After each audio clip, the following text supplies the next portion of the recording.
gostaria que a igreja abrisse a palavra de Deus no Salmo 126. Salmo 126.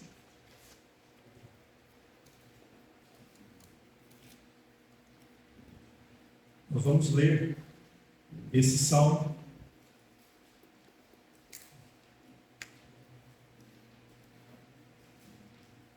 Aqueles que precisarem acompanhar aqui, mas eu te encorajo a ler na sua própria Bíblia, se você está aí com ela disponível. Vamos ler do 1 até o 6. Quando o Senhor trouxe do cativeiro os que voltaram a Sião, estávamos como os que sonham. Então a nossa boca se encheu de riso e a nossa língua de cântico. Então se dizia entre os gentios: grandes coisas fez o Senhor a estes, grandes coisas fez o Senhor por nós, pelas quais estamos alegres. Traze-nos outra vez, ó Senhor, do cativeiro, como as correntes das águas do sul. Os que semeiam em lágrimas cegarão com alegria. Aquele que leva a preciosa semente, andando e chorando, voltará sem dúvida com alegria, trazendo consigo os seus muros. O Senhor é a nossa alegria.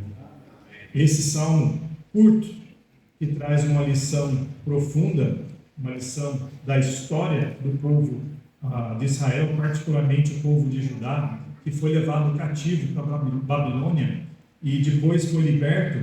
E aqui eles estão contando essa breve história de libertação do cativeiro, o cativeiro que durou cerca de uns 70 anos e que eles foram levados por conta do pecado, da desobediência deles também. Deus usou nações pagãs como instrumentos de ensino, de disciplina, até mesmo para o povo de Israel, onde havia idolatria, onde estavam tendo injustiças sociais, onde estava havendo desobediência aos mandamentos de Deus, e Deus então levou. Não quer dizer que cada indivíduo de Judá estava em desobediência, mas que a nação estava, em geral, em desobediência. E Deus então levou cativo o povo, e eles retornaram em algumas fases.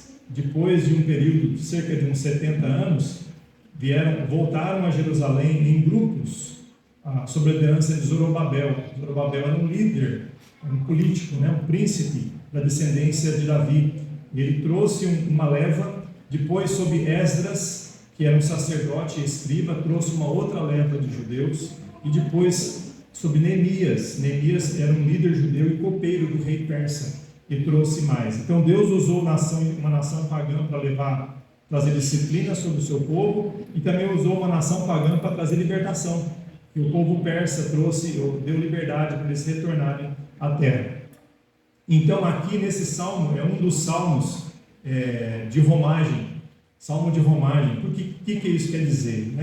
Existem alguns salmos que são conhecidos como salmos de romagem, o cântico de romagem, que é o salmo 120 até o 134. O que é isso? Eles, ao retornarem para Jerusalém, irem para as festividades anuais, que era Páscoa, Pentecostes e Festa dos Tabernáculos, eles iam recitando ou cantando esses salmos de romagem. É uma peregrinação onde eles contavam a história de libertação deles, e iam adorando e louvando a Deus. E esse Salmo 126 era um desses salmos, em que eles glorificavam a Deus pela história, a história deles, a história de libertação que Deus deu. Então, eu gostaria de que nós pensássemos aqui, irmãos, nesse salmo, e algumas lições preciosas que aquele povo teve e que nós podemos ter. As mesmas lições que eles tiveram, que servem para nós, no sentido espiritual, de aplicação para a nossa vida. Lógico que eles viviam numa época diferente da nossa, mas nós compartilhamos princípios aqui muito profundos. Então a primeira lição está no versículo 1 até o versículo 3. Aqui remete à memória da libertação do passado. Então traz e incentiva o povo a ser grato. Ele incentiva a gratidão. A gratidão que ali seria o campo fértil para a alegria, para brotar a alegria, o fruto da alegria. Tem que vir num coração cheio de gratidão. Então o versículo 1 diz: quando o Senhor trouxe do cativeiro, os que voltaram a Sião, estávamos como os que sonham. Parecia que estavam anestesiados de tanta alegria. Eu não sei se você já sentiu isso, alguma surpresa, algum evento que você aguarda por tanto tempo, de repente acontece, parece que não é real, né? Parece que você tem que beliscar ali para ver se realmente é algo que aconteceu. E o povo estava assim, porque ele disse, estávamos como os que sonham, não parece que era realidade. Depois de tanto tempo, 70 anos em geral, né? de modo genérico, ficaram cativos. Então o salmista relembra o momento que o Senhor trouxe do cativeiro os que voltaram a Sião. E a libertação foi tão surpreendente que parecia um sonho, parecia uma ilusão, mas não era. Era tão real que não só eles perceberam, mas pessoas ao redor perceberam do milagre, da bênção. Versículo 2: então a nossa boca se encheu de riso, a nossa língua de cântico. Então se dizia entre os gentios, grandes coisas fez o Senhor a estes. Os gentios, os estrangeiros, eles estavam observando o povo, retornando e falando, Deus, o Senhor fez grandes coisas a eles. Então era uma prova de que não era um sonho, era realidade. Era tão real que tinham testemunhas oculares ao redor deles. Pessoas que, na verdade, nem temiam a Deus, mas que viam Deus agindo na vida daquele povo. O impacto foi tão grande, irmãos, que as nações vizinhas viram o agir de Deus. Eles perceberam a mão de Deus. Mas não só isso. Aí, eles também reconheceram, viram que não era sonho, viram que era realidade. Versículo 3: grandes coisas fez o Senhor por nós, pelas quais estamos alegres. Coisas do passado. Grandes coisas fez o Senhor por nós. Lógico que Ele está fazendo, que fará, mas Ele já fez grandes coisas por nós. E é pelo que Ele já fez, não pelo que está fazendo ou que vai fazer, é que nós estamos alegres. Nós estamos alegres hoje pelo que Deus já fez ontem, pelo que Ele já fez anteontem e no passado. Então, o que esse texto já aqui nos ensina? Ensina a nós refletirmos sobre o nosso cativeiro, o cativeiro que nós tivemos. Você e eu éramos cativos por conta do nosso próprio pecado. Nós éramos prisioneiros das nossas próprias decisões, da nossa escolha em rejeitar, continuar rejeitando a Deus. E como consequência, nós continuávamos presos.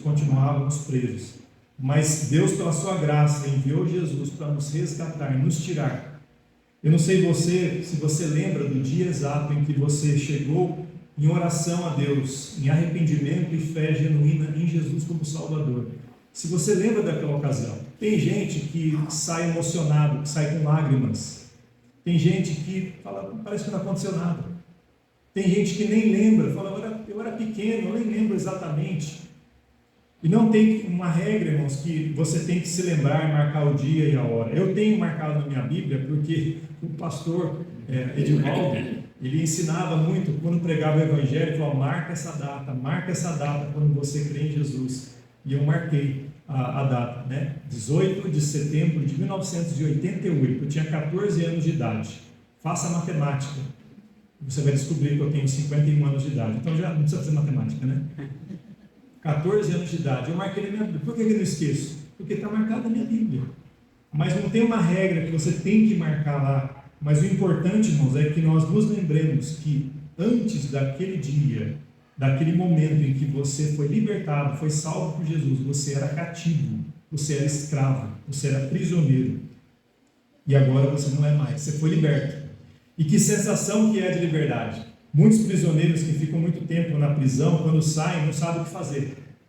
Alguns até pensam, eu me sentia melhor lá porque eu sabia a minha rotina, agora o que eu faço? Tudo mudou, né? Mas aqui no sentido espiritual, irmãos, a nossa liberdade nos traz para uma vida abundante, não uma vida de insegurança, uma vida de segurança, de propósito. Então reflita sobre o seu cativeiro espiritual e cultive um coração cheio de gratidão, cheio de alegria, pela memória do que Jesus Cristo já fez para você. Então olha que lição preciosa, irmãos, nós lembrarmos e agradecermos, lembrarmos do passado e agradecermos agora. Aí o povo continua no mesmo Salmo, versículo 4: traze-nos outra vez, ó Senhor, do cativeiro, como as correntes das águas do sul. Agora, se você percebe, é um pedido de oração que o salmista, que nós não sabemos quem é exatamente, faz. Traze-nos outra vez, ó Senhor, do cativeiro. Nos dá a entender que existia ainda outros cativeiros. Existiam ainda libertações que precisavam acontecer. Naquele contexto, o povo saiu do cativeiro da Babilônia e chegou na terra que era meio que desconhecida para eles. Depois de 70 anos cativo, imagina quanta coisa está diferente. Então eles tinham que se readaptar àquilo. E eles tinham os cativeiros do coração, tinham os cativeiros genéricos, né? Outros cativeiros ao redor deles, que não é mencionado aqui, mas eles pedem: traz-nos outra vez, ó Senhor, do cativeiro, como as correntes das águas do sul. As nossas vitórias, irmãos, bem acompanhadas de novos desafios. A gente pensa, então tudo acabou aí. Tudo começa aí, na verdade. Quando o povo foi liberto da Babilônia, agora uma nova fase, um novo capítulo se inicia. E esse capítulo vai trazer desafios. Mas Deus já fez a parte dele, libertando lá no passado. Agora tem vitórias para serem alcançadas também. Embora tenham retornado à situação de Judá, ainda era difícil. Era difícil. Trazem-nos outra vez. Isso aqui é um clamor, é uma oração por restauração presente. Então, a gratidão pelo passado. E agora eles pedem para a restauração do presente. Aqui o salmista usa a ideia das correntes das águas do sul. Porque nessa região era árida, irmãos, muito seco, quase que não chovia. Mas quando chovia, os leitos dos rios se levantavam rapidamente, a chuva enchia tudo, né?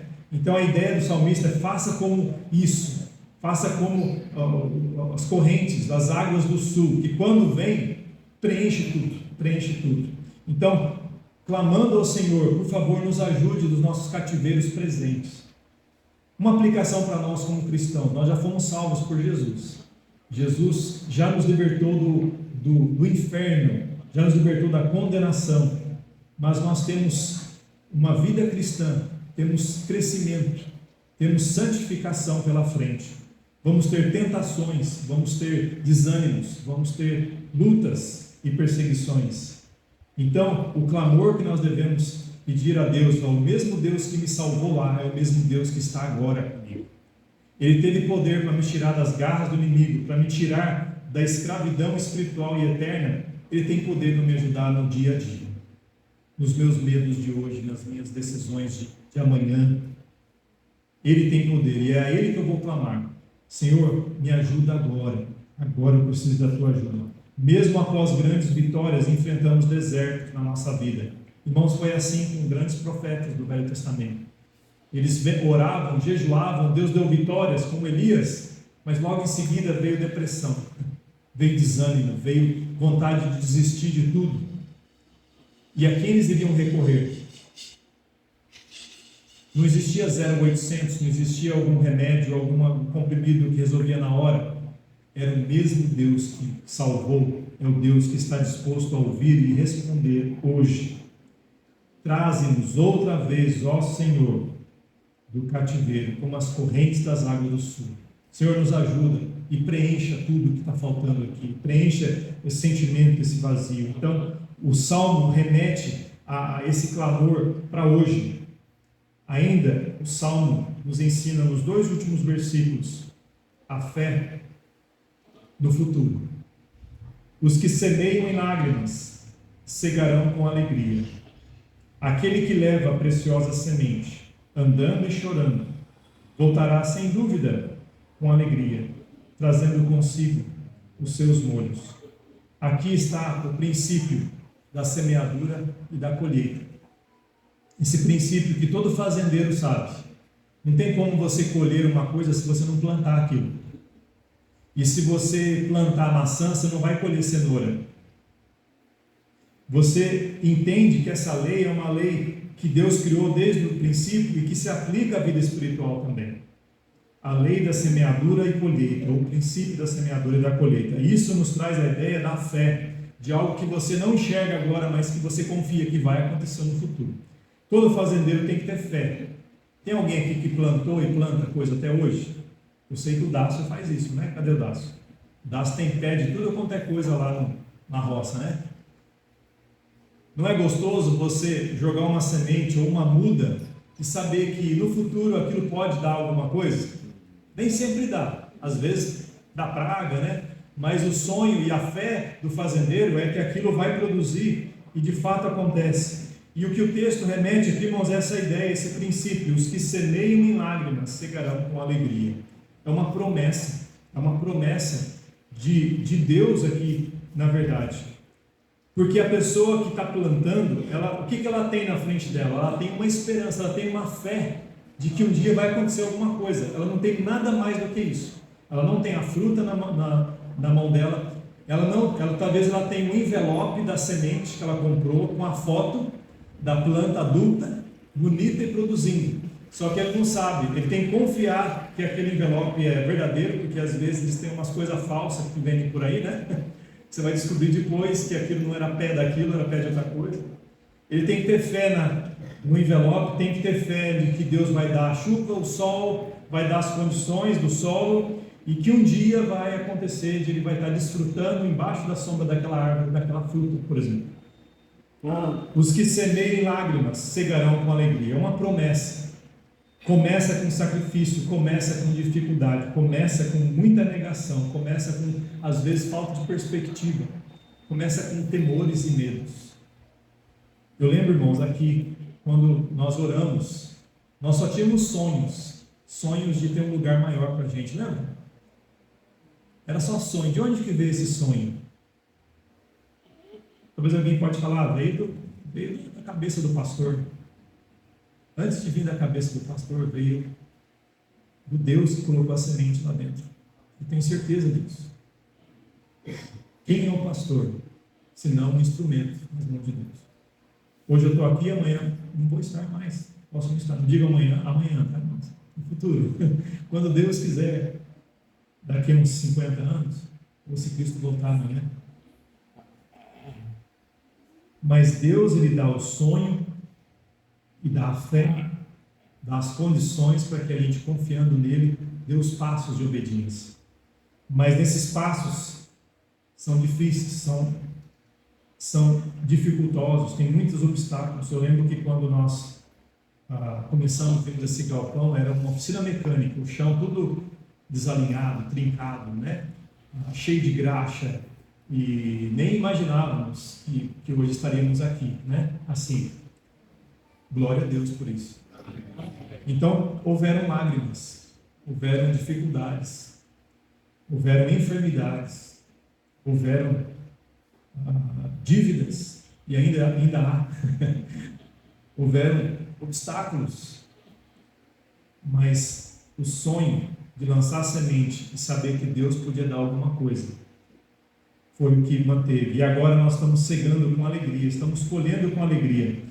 Aquele que leva a preciosa semente andando e chorando, voltará sem dúvida com alegria, trazendo consigo os seus molhos. Eu acho bonito o lado positivo desses versículos, porque fala, cegarão com alegria, não fala talvez cegarão.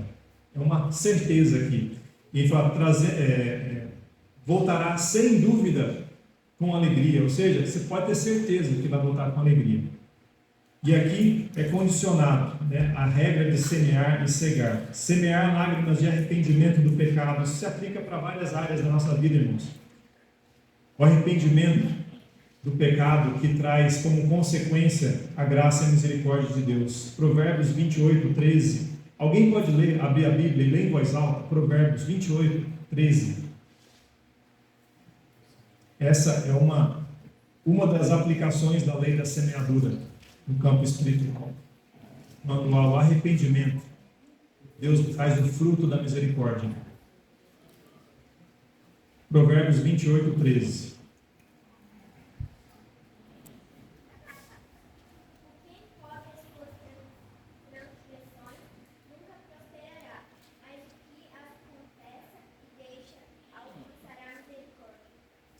Então, o semear, a semente de encobrir os pecados, nós sabemos o fruto que vai ser disso. quando nós encobrimos o nosso pecado, o resultado disso é sem perdão, sem misericórdia. Mas quando nós plantamos um coração contrito, arrependido, que confessa, qual que é a promessa aqui? Alcançará misericórdia. Então dá para ver que essa lei de semeadura na área espiritual funciona para o arrependimento e a misericórdia de Deus que é dispensada. Porque Deus, irmãos, Ele resiste aos soberbos e aos orgulhosos, mas Ele dá graça aos humildes. E você reconhecer que você é pecador, longe de Deus, carente de Deus, e clamar por socorro, Deus não vira as costas para eles. Deus dá misericórdia. Mas também essa lei se aplica à fé que traz a glória de Deus e a bênção do homem. Alguém abra e leia, outra pessoa, que não leu ainda, Hebreus 11:6. Hebreus 11:6.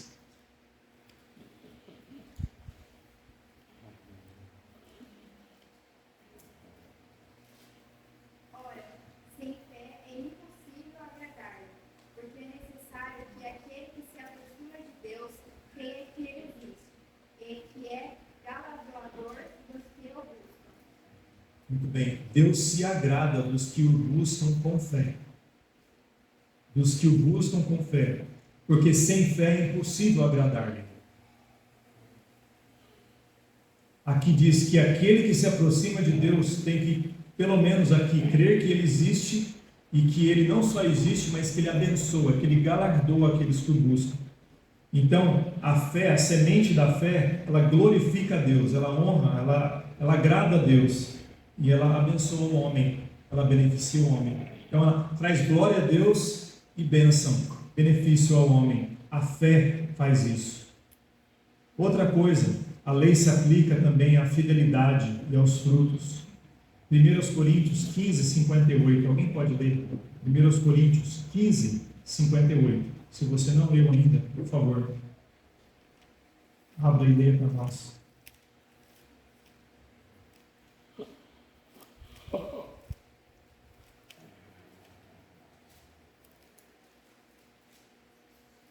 1 Coríntios 15:58.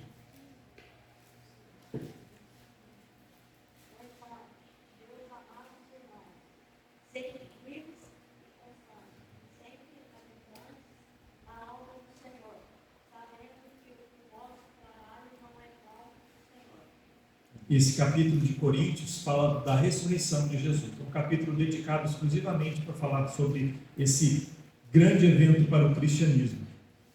E aqui no final diz, sabendo de tudo isso, já que Jesus, a quem nós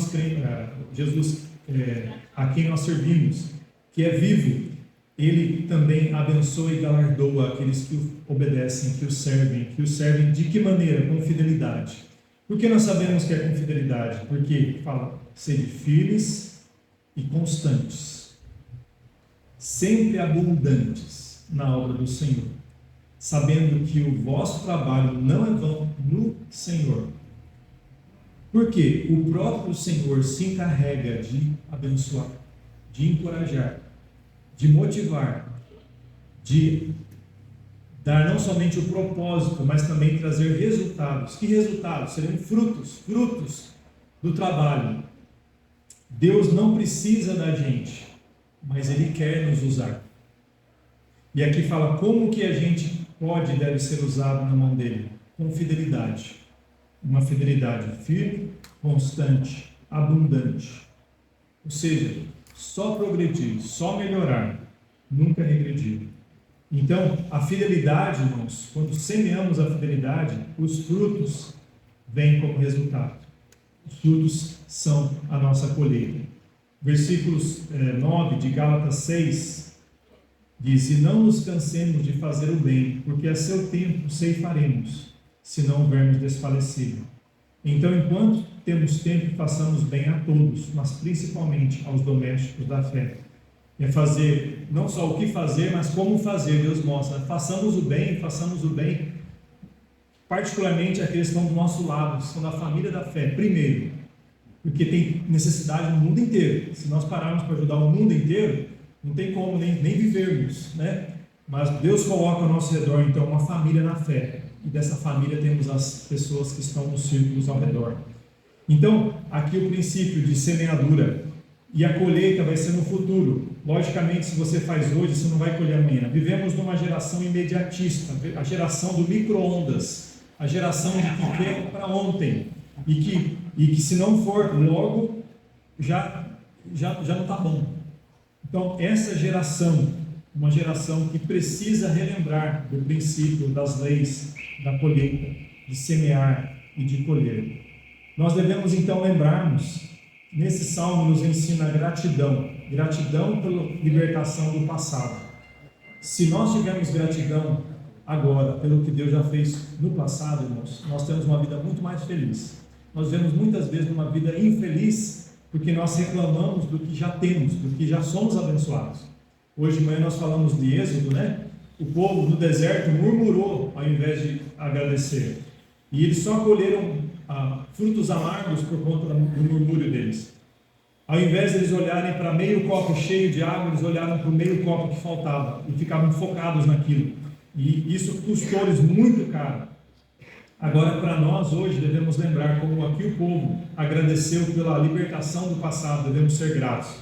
Quantas vezes você agradeceu pela sua salvação? Quantas vezes durante a semana, ao invés de você olhar para os problemas do seu dia a dia, você fala assim: obrigado, porque eu sou teu filho. Quanta gente lá fora talvez está passando por o mesmo que eu estou passando, às vezes uma enfermidade, desemprego, falta de recursos, mas eles estão perdidos, não tem vida, não tem esperança, não tem salvação. Eu sou filho, sou herdeiro, eu tenho um propósito, eu conheço Jesus. Então, irmãos, que a gratidão pela salvação enche o nosso coração e que a nossa oração seja para a provisão do presente. Não pensa que você é um cristão, não precisa mais fazer nada, você ganhou o céu, agora te encontro aí, Senhor, vou viver a minha vida do jeito que eu quero, te encontro quando eu for te encontrar no céu. Não é isso, irmãos. Jesus nos deixou aqui para vivermos, para refletirmos a luz dele ao mundo perdido. Enquanto fazemos isso, precisamos da ajuda dele. Enquanto fazemos isso, nós tropeçamos. Enquanto fazemos isso, nós nos machucamos. E devemos orar. Você tem orado como deveria?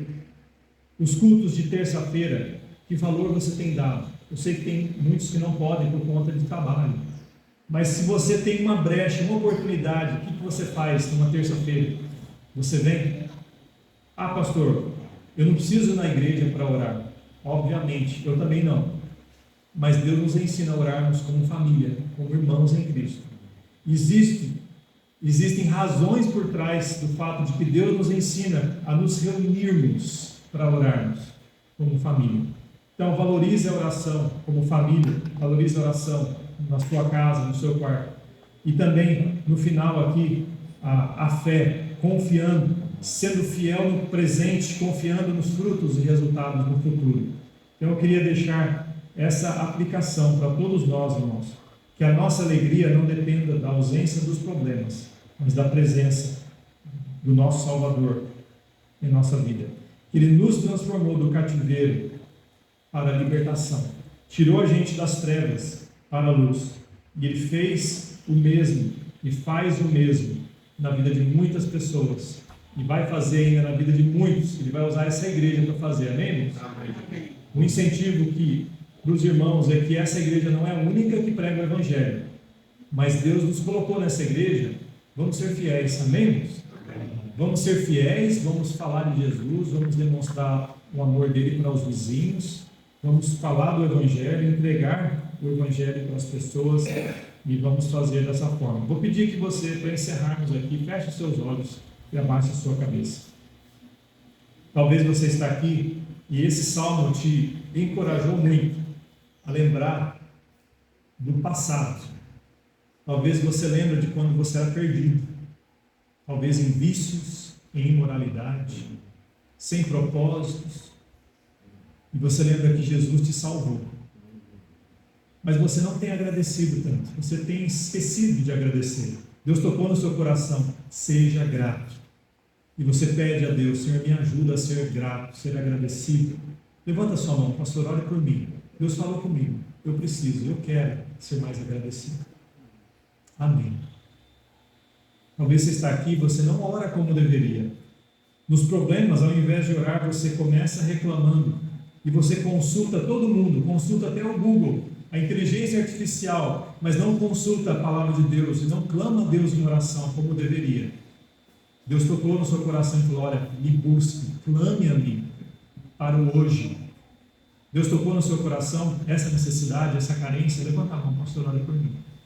Eu preciso recorrer mais a Deus para o presente. E talvez você está aqui, você esquece de que é preciso confiar em Deus, que vai te dar os frutos no futuro, enquanto você é fiel no presente. A fé em Deus, no resultado, é a mesma fé que vai te ajudar a ser firme, constante e abundante. Deus tocou no seu coração: pastor, olha por mim, eu preciso ser mais firme, abundante e constante na obra do Senhor. Senhor, obrigado pela tua santa palavra. Obrigado, Senhor Deus, por esse local que o Senhor nos preparou. Que ao nos adaptarmos, ó Pai, ao acertarmos os detalhes, e sempre vão ter detalhes a serem arrumados, nós vamos estar com o coração cheio, mas cheio de gratidão, porque lembramos que um dia éramos perdidos, lembramos que um dia nós não estávamos aqui nessa igreja, ou como uma igreja, nesse corpo, nessa família, mas o Senhor chamou, colocou sonhos, deu condições, colocou trabalhadores para que a realidade viesse, para que os frutos viessem. E queremos render ao Senhor de volta, porque o Senhor foi quem começou, o Senhor foi quem ajudou, e o Senhor merece a honra e a glória para sempre. Abençoe a tua igreja. Levante irmãos e irmãs, ó Pai, que possam proclamar mais e mais o teu evangelho aqui no bairro e ao redor. E que os nossos vizinhos sintam o amor do Senhor através dos irmãos aqui. Em nome de Jesus. Amém.